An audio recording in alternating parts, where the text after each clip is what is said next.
Okay folks, here we go. We're going to do a video here on the Todd Tremonti Home Selling Team communication strategy.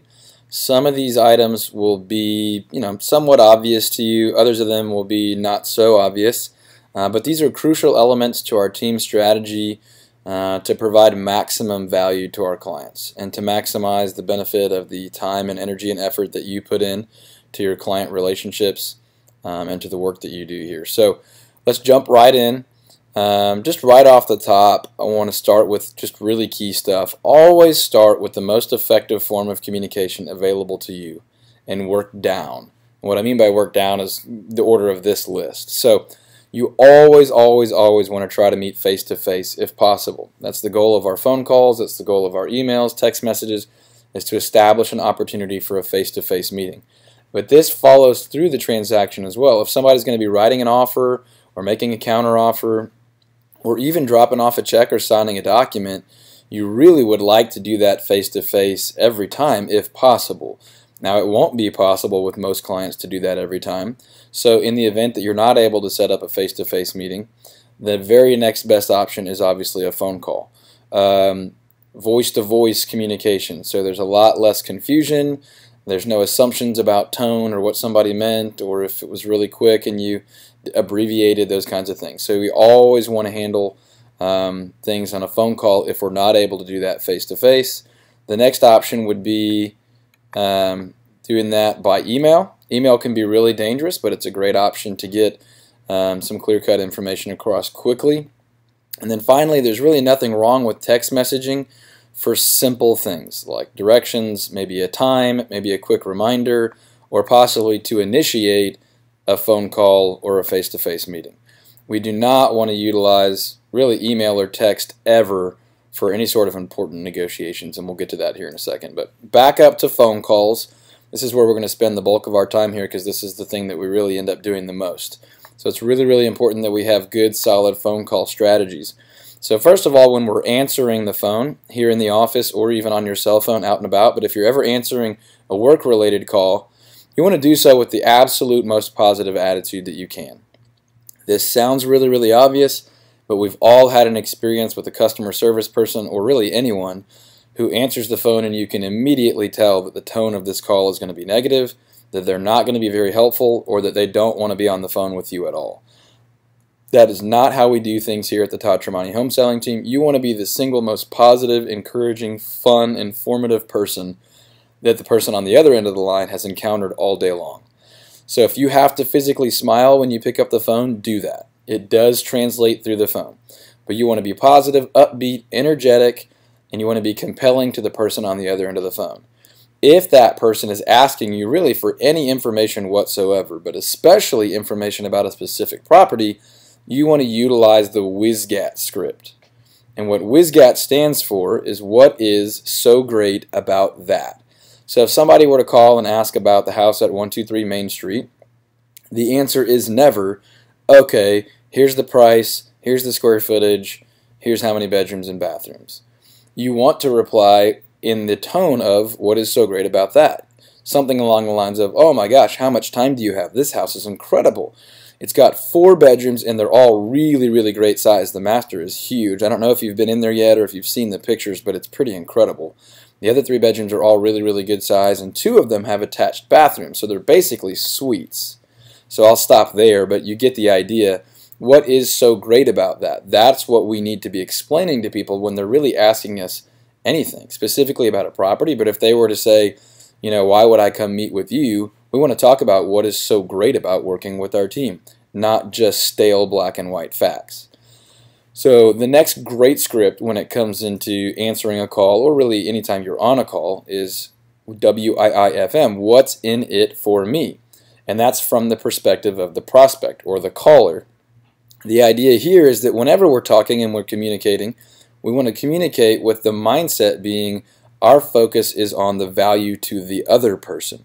So we really want to be careful with how often we're saying I and me and we, which is tricky when people are asking you about your service and about our team service. So instead of saying we do this, I do this, it's what you'll get from working with our team, what you get from me, the value to you in this system is. So you want to constantly focus on what is so great about it and what's important about that for them. Those are two key elements that you've probably heard before, but might want to review frequently as you're on the phone quite a bit with prospects or existing clients. The next item I wanted to focus on is leaving messages and phone numbers. And this is super basic, but people do this horribly all the time. So in the world of cell phones, we've all gotten the message from somebody that says, hey, this is Todd. I'm calling about the house at 123 Main Street. Give me a call back at 214-216-2161. Click. And it's nearly impossible to hear what their phone number is. The most important piece of information they had to give you, they said the fastest with the least emphasis.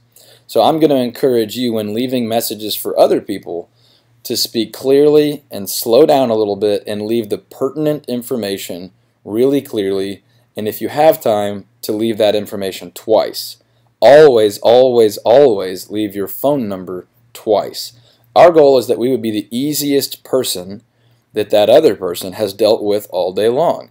So even if they already have your phone number, even if it's a lender or a transaction partner that we work with all the time, give them your phone number and give them a really clear, quick summary of what the call is about. Never leave the message, hey, it's me, give me a call. That's a worthless message.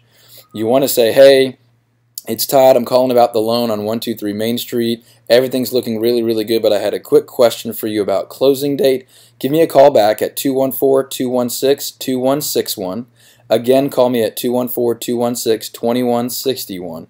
And I actually say it differently on purpose, just in case the phone clicked out or they didn't hear it right.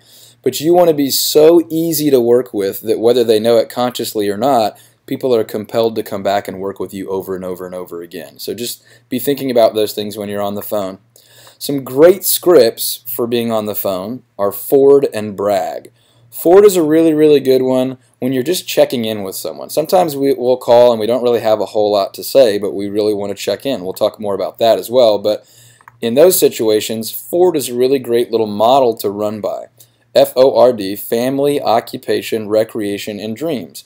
So if you're reaching out, say, to a past client or to a client that you know might not be buying for another 90 or 120 days or a year, but you're wanting to touch base and maintain the relationship, you might call and say, hey, just checking in. How's the family doing? Great, great, great. How's work? I know last time we talked, you were thinking about maybe making a move or looking at a possible promotion. How's that working out? Great, great, great. Have you guys done anything fun lately? Awesome. Oh, you guys went on vacation. Tell me about that. Man, I'd love to see some photos of that. We've been thinking about going there for years. Hey, is there anything I could do for you right now to help you achieve one of your goals or something that you've got on your to-do list for the year? And by doing that, you've just hit family, occupation, recreation, and dreams in a really engaging and simple and fun way. And that may be all you do on a phone call. You never ask for business. You never beat anybody up for an opportunity. But you've positioned yourself in a way that at least when you call, they're going to answer the phone. Brag is a completely different type of script, and this one's a little bit more strategic, but this one is used for creating referral opportunities with existing relationships. So let's say you've got a buyer, and the home inspection was today, and so you're calling to let them know something you did for them. This is a way to share real value with someone and tell them really something you've done that they ought to recognize as really valuable. But instead of saying, hey, I'm pretty awesome, I did something great for you today, which everyone would laugh at, you're going to call and you're going to use brag. So let's just say there was a home inspection today and there's a major air conditioning problem. This is what I might say. I might call and say, hey Mike, it's Todd Tremonti, just calling you real quick about 123 Main Street. We had the inspection today. I've already spoken with the inspector, and I've spoken with the other realtor. Might have a little bit of bad news here. Unfortunately, the air conditioning is not looking good at all, and it looks like there's probably about $3,000 worth of repairs needed there. And the bad news is that the seller really can't afford to do it. So I want you to know I've kind of worked on this already. I hope it's okay with you, but I went ahead and suggested to the listing agent that they call the home warranty. They actually did have a home warranty, so I went ahead and had them call the home warranty company, and I went ahead and called them as well just to double check. And there's great news. Actually, the home warranty company is going to cover that, and the seller is going to be willing to pay their copay. They're only going to have to pay $65, and you're going to end up with a brand new condenser on the AC unit. So I just wanted to let you know that I was a little worried a couple of hours ago. It could have been a big deal. It could have been someone's $2,000 or $3,000 problem, but I was able to get that taken care of for you, and it looks like now you're going to get a big part of your air conditioning unit on your new house brand new for you. So just wanted to let you know that's kind of where we are on the inspection. So you've blown it up by saying, man, this could be really bad, and then you've resolved it by letting them know how you resolved it, and then you wait and you let them acknowledge what you've done. And typically they're going to say, oh man, Todd, that is great news. You had me really scared there for a second, but I really appreciate it. You are a total stud. Or they're going to say, you're awesome. Oh my gosh, I love you guys. That's so huge. I was a little bit worried about air conditioning, and now we're going to have a new unit. Man, you saved the day. I want to take you to dinner. You're awesome. So, I mean, let them acknowledge it. Even a total jerk is going to say, okay, great. Well, at least we didn't have to pay for that. Or, well, I'm glad they figured it out or something. They're going to acknowledge what you've done. And then you want to go for the referral. And this is where you want to say something really non-intrusive at all, but you just want to say, hey, while we're on the topic, do you have any friends maybe from work or from church or from your softball league that could use an agent like me and a team like ours that that would really go to bat for them on issues like this? It's a really non-intrusive question that is very easy to answer, and somebody will likely say, let me think about that. That's actually I'd love to share your name with folks. But if you give them specifics like church, work, softball league, down at the yacht club where I know you guys sail or whatever, you're giving them something specific to trigger somebody specific. You never want to say anyone, anybody, someone, somebody. You want to be specific. So that's a really good script for generating referrals off of what could be problems. Just a couple of extra things here. Email is always your third option. A lot of people want to make it option one because it's easy to do from your phone, from home, from work, and it doesn't require any real time getting grabbed by the client where they might let you off the phone or ask you other questions. But this is absolutely option 3. This is nowhere near as good as a live phone call, and it's nowhere near as good as a person-to-person meeting. We only use email as a third option to reach out and initiate contact, or to transfer basic information, or to send attachments and documents. Now, email can be a great tool after you've already discussed something face-to-face or on the phone. You might say, I'll send you an email to recap and to get that document over to you. But you never want to initiate with email unless you're just initiating an appointment or a face-to-face. Text is absolute bottom of the barrel. It's a great tool for initiating contact or getting an initial response. It's a terrible tool for any sort of negotiation or any really important information. They get overlooked a lot. People tend to abbreviate. So a text is, again, something to set up a phone call or an appointment, or possibly to send a quick link or directions or a reminder, but only as a fourth option to the 3 other options. And generally, you always want to be pointing to an in-person meeting or a phone call. Again, never ever negotiate over email or text. You never want to work on price or a rep agreement or an extension or an amendment or anything like that over email or text. You run the risk of too much confusion or that being forwarded to someone that doesn't understand the entire situation. So you want to be really careful with that. Again, you can use email as a follow-up once those things have been done, but never as the initial form of any sort of negotiation whatsoever. No active buyer client should ever go more than 7 days without hearing from you or our team. So if you have somebody under a buyer representation agreement, they should never go a week without hearing from you. And if for some reason you're out of town or sick, someone else should be reaching out on your behalf, and you should coordinate that. Any active buyer who's in the process of looking at houses should never go more than half of a week without hearing from us. That might be talking about the properties that we're going to see later, or confirming scheduled appointments, or attempting to schedule a next appointment, or just checking in to say, hey, I just wanted to let you know I'm working here for you. Have you guys seen anything? But never, ever go more than a few days with an active client that's out there looking, and never more than a week with a client that you're working with. Really never assume anything. Just as a general communication strategy, we don't ever want to assume. We always want to have that extra conversation to clarify. If there's 2 parties, you might need to talk to both parties to make sure that everybody's on the same page. But never assume that information has been transferred, and never assume that somebody understands. Always get clarity. That leads to this next bullet, which is an explanation up front will save you 3 or more explanations later.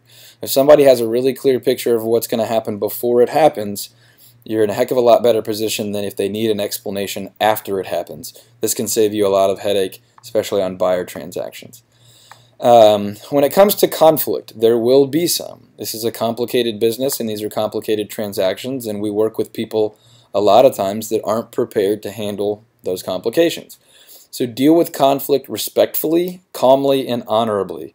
You don't have to cave to another person in a conflict type situation, but you do have to treat them with respect, character, and with a positive attitude.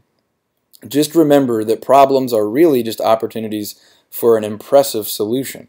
What I mean by that is overcoming a problem with a client or another professional positions you as a true expert, as opposed to just avoiding problems at all times. Of course, we want to avoid problems, but when they inevitably arise, handling them calmly and professionally really will impress other folks and generate referrals and opportunities for you in the future. So if there is conflict and you're emotionally responding, you might need to take a quick walk, take a breather before you address that. But you need to do that respectfully and calmly and professionally. Couple of more things. Always spell check and always proofread. Spell check doesn't catch everything because sometimes a word is spelled right, it's just the wrong word. So always spell check and proofread 2 times. As a true market expert, you want to reflect that in what you write, in what you say, and in what you do. And the final thing I've got on here is just use our proprietary language. Things like our Buyer's Advantage program and all sorts of other items that we use here within the office are ours, and we have created them, and there's immense value there. And other folks don't have that to offer. So as you're able to share those things with clients, if for whatever reason they're comparing with another professional or another client, no one else is going to know, and we're going to clearly stand out. So when we talk about differentiating with excellence, this is one great way to do that. So that was about as quickly as I could run through that. This is absolutely worth reviewing once or twice. And we'll make sure we get you this document as well. It's always growing as we find new ways to improve our ability to communicate with our prospects, our clients, our friends, and our vendor partners. So keep up the good work and check this out a couple of times.